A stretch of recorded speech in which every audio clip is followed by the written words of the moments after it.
JavaScript printing or writing or displaying on the screen. So we've already learned how to use document.write, but I want to extinguish or differentiate between these three ways of writing or printing in JavaScript. So we have the document.write, which displays on the screen, for example, what we have here. So we can also have what we call alert, and we can have console.log. So in the alert displays this way. You see the alert, and then this is the document.write. But we have one which is console.log. It does not print on the browsers, the browser screen, what we actually see, but it does still print a value inside the console. So this console.log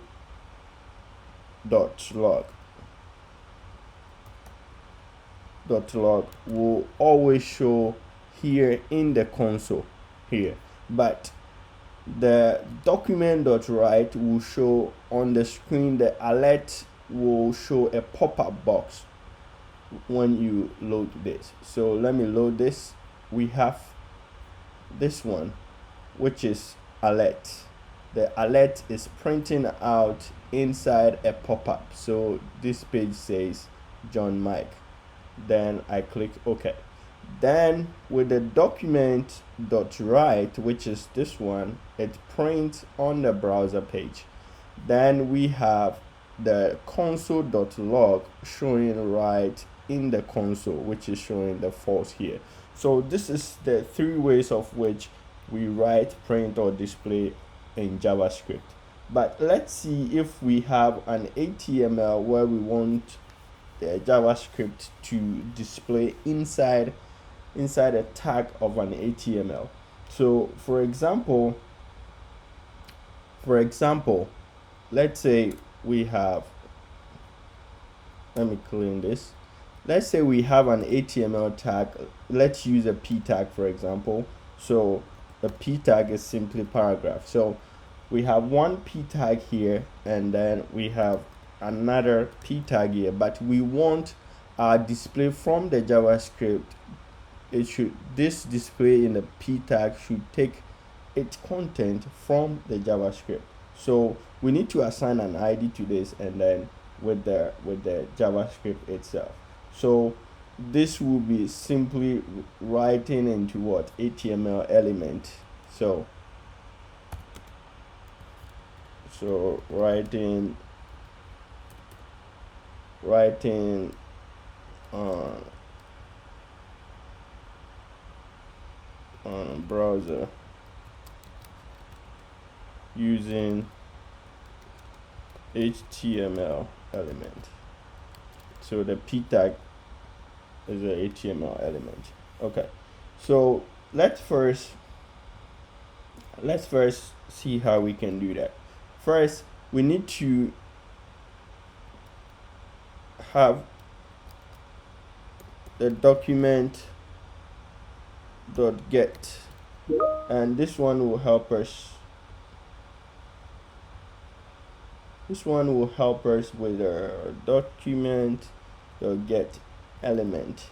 So get element, which element is that? The element we have at the top, which is the p tag. So we need to give the p tag an ID. So here in the first bracket, or in the first tag, which is the opening tag, we need to have an ID attached to it. So let me say I have an ID of let me say greeting or greet, and then the second one I have another ID for the second one. Let's say ID is equal to probably result.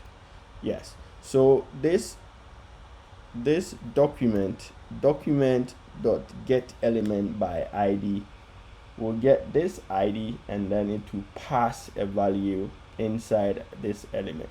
So document by ID, then we need to add the ID to it, which the first ID is greet, which is here. So any content which will be passed through this ID will display in this paragraph. Then we'll say dot inner HTML. So inside this HTML is equal to, let me say it's equal to, let's just display hello here.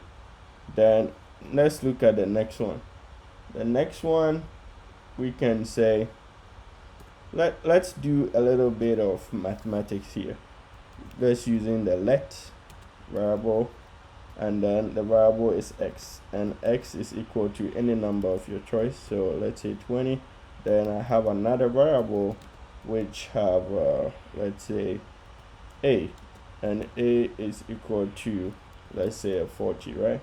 Then we will say we want to use a keyword here which multiplies numbers in JavaScript, which is called sum.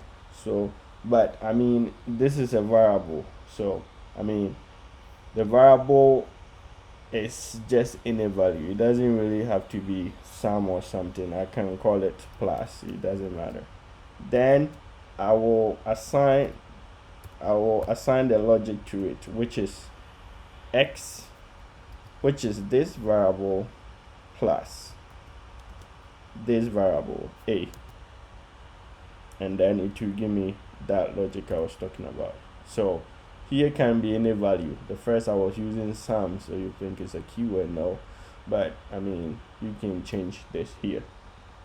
So the next one will be getting the document by ID here, copy and paste, and then I change the ID, which is what, result, and the result here will be the variable here, and for this there's no quotes around it.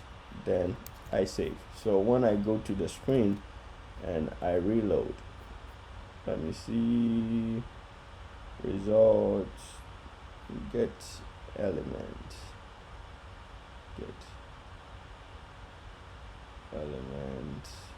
by ID.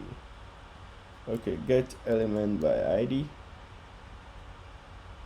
get element by ID, and then we have inner HTML. Okay, I hope it's correct. So I did a typing mistake there. So the first one displays the hello, and the second one display the plus or the sum. So let me use that one is more reasonable.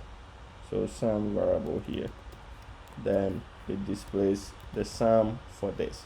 So this is how we push values from JavaScript into element of HTML, which is very, very simple. All right, so I'm gonna continue with the other video. Stay tuned, and if you find any value in these videos, kindly subscribe and comment and then like this video. Thank you.